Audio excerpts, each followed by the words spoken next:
الحمد للہ والصلاة والسلام علی رسول اللہ۔ اولاد کی نعمت حاصل کرنے کے لیے دم کے متعلق سوال کیا گیا ہے۔ میرے ایک بھائی کی شادی کو 5 سال کا عرصہ گزر چکا ہے، لیکن ابھی تک وہ اولاد کی نعمت سے محروم ہیں۔ کیا وجہ یہ اللہ ہی بہتر جانتا ہے۔ دونوں میاں بیوی نے اس سے متعلق تمام طبی معائنے بھی کروا لیے ہیں اور طبی ماہرین نے دونوں کی صحت کے بارے میں اطمینان کا اظہار کیا ہے، اور انہوں نے یہ بھی بتایا ہے کہ کسی قسم کا کوئی مسئلہ نہیں ہے، بس اذن الہی تک صبر کریں۔ لیکن ان کے والدین صبر کرنے کے لیے تیار نہیں ہیں۔ انہوں نے ان دونوں میاں بیوی کو کہا ہے کہ اس وظیفہ پر عمل کریں کہ 21 دن روزے رکھیں اور اللہ رب العزت کا اسم مبارک المصور یعنی چہرے کی تخلیق کرنے والا 7 بار پڑھ کر 1 کپ پانی پر پھونک ماریں اور پھر اسی پانی سے روزہ افطار کریں۔ اللہ کے حکم سے 21 دن پورے ہونے کے بعد انہیں اللہ رب العزت اولاد سے نوازے گا۔ کیا یہ عمل قرآن و سنت کی روشنی میں درست ہے؟ اگر یہ درست ہے تو اس بارے میں کتاب و سنت سے کوئی دلیل دیں۔ الجواب بعون اللہ سبحانہ و تعالی۔ میاں بیوی کو ان کے والدین نے جس انداز سے دم کرنے کا مشورہ دیا ہے، یہ ہمارے علم کے مطابق کتاب و سنت سے ثابت نہیں ہے، اس لیے میاں بیوی کو یہ عمل ترک کر دینا چاہیے اور کتاب و سنت میں ثابت شدہ شرعی دعاؤں اور دم پر عمل کرنا چاہیے، جبکہ اللہ رب العزت کے اسماء حسنہ کے ذریعے بانجھ پن سمیت بیماری سے شفا یابی کی دعا مانگنا اللہ کے اس فرمان میں شامل ہے، وَلِلَّهِ الْأَسْمَاءُ الْحُسْنَى فَادْعُوهُ بِهَا۔ اللہ کے اچھے اچھے نام ہیں، اسے انہی ناموں سے پکارو۔ سورۃ الاعراف آیت نمبر 180۔ آپ علیہ الصلوۃ والسلام نے بھی لوگوں کو دم کرتے ہوئے اسماء حسنہ کا واسطہ دیا ہے، جیسے کہ نبی علیہ الصلوۃ والسلام سے ثابت ہے، اذهب البأس رب الناس واشف انت الشافی لا شفاء الا شفاؤک۔ لوگوں کو پالنے والے تکلیف دور کر دے، تو شفا دے، تو ہی شفا دینے والا ہے، تیری شفا کے علاوہ کوئی شفا نہیں ہے۔ ریفرنس کے لیے دیکھیے بخاری حدیث نمبر 5743، مسلم حدیث نمبر 46، 47 اور 48۔ مزید تفصیلات کے لیے دیکھیے فتاوی اللجنۃ الدائمہ فتویٰ نمبر 9120، اسی طرح مجلۃ البحوث الاسلامیہ شمارہ نمبر 27 صفحہ نمبر 64۔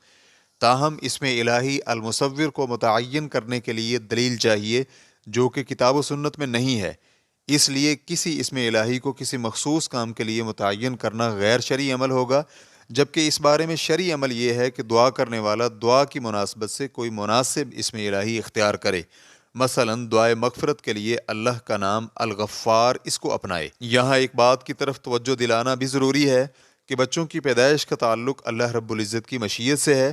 اس کے بارے میں اللہ رب العزت نے قرآن پاک میں واضح طور پر فرما دیا ہے، للہ ملک السماوات والارض یخلق ما یشاء یہب لمن یشاء اناثا ویہب لمن یشاء الذکور او یزوجہم ذکرانا واناثا ویجعل من یشاء عقیما انہ علیم قدیر۔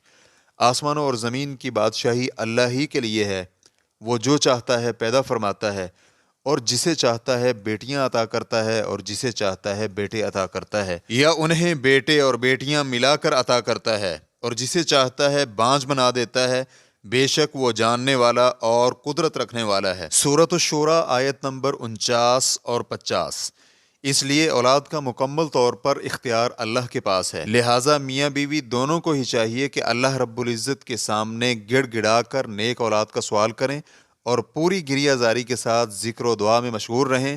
ایسے لوگوں کے بارے میں اللہ رب العزت نے قرآن پاک میں فرمایا، والذین یقولون ربنا هب لنا من ازواجنا وذریاتنا قرۃ اعین وجعلنا للمتقین اماما، اور وہ لوگ کہتے ہیں، اے ہمارے پروردگار، ہمیں ہماری بیویوں اور اولاد سے آنکھوں کی ٹھنڈک عطا فرما اور ہمیں متقی لوگوں کا پیشوا بنا۔ سورۃ الفرقان آیت نمبر 74۔ اگر میاں بیوی میں سے کسی ایک میں کوئی بیماری ہو جس کی وجہ سے اس محرومی کا سامنا ہے، تو جائز طریقہ کار کے مطابق ادویات کا سہارا لیا جا سکتا ہے، اور یہ نبی علیہ الصلوۃ والسلام کے اس عمومی فرمان میں شامل ہوگا، علاج کرو، کیونکہ اللہ نے ہر بیماری کا علاج رکھا ہے، صرف بڑھاپا ایسی بیماری ہے جس کا علاج نہیں ہے۔ اس حدیث کو ابو داؤد نے اسامہ بن شریک سے روایت کیا ہے، اور البانی رحمہ اللہ نے اس حدیث کو صحیح قرار دیا ہے۔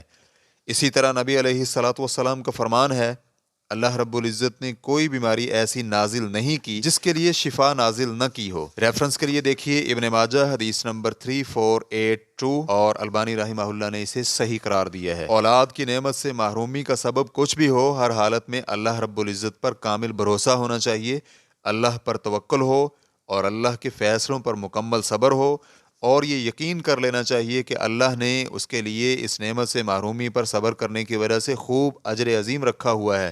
اور لوگوں کے حالات زندگی اور مسائل میں غور و فکر کرنا چاہیے کہ کچھ لوگوں کو بد اولاد کے ذریعے آزمائش میں ڈالا گیا جن کی وجہ سے ان کی زندگی اجیرن ہو گئی، اور کچھ لوگوں کو معذور اولاد کے ذریعے آزمائش میں ڈالا گیا اور اب وہ انتہائی تنگی کی زندگی میں ہیں۔ بالکل اسی طرح ایسے والدین کو بھی دیکھیں جو اپنی نافرمان اولاد کی وجہ سے پریشان ہیں۔ اس لیے اللہ رب العزت اپنے بندہ مومن کے لیے وہی پسند کرتا ہے جو اس کے لیے بہتر ہو، جیسے کہ نبی علیہ الصلوۃ کا فرمان ہے، مومن کا معاملہ تعجب خیز ہے کہ مومن کا ہر معاملہ خیر سے بھرپور ہوتا ہے، اگر اسے خوشی ملے تو شکر کرتا ہے جو اس کے لیے بہتری کا باعث ہے، اور اگر اسے تکلیف پہنچے تو صبر کرتا ہے اور یہ بھی اس کے لیے خیر کا باعث ہے۔ مسلم حدیث نمبر 2999۔ واللہ تعالی اعلم۔ اسلام QA ریکارڈنگز مؤسسۃ الشیخ محمد صالح المنجد، المملکۃ العربیۃ السعودیہ، فتویٰ نمبر 47059۔ والسلام علیکم ورحمۃ اللہ وبرکاتہ۔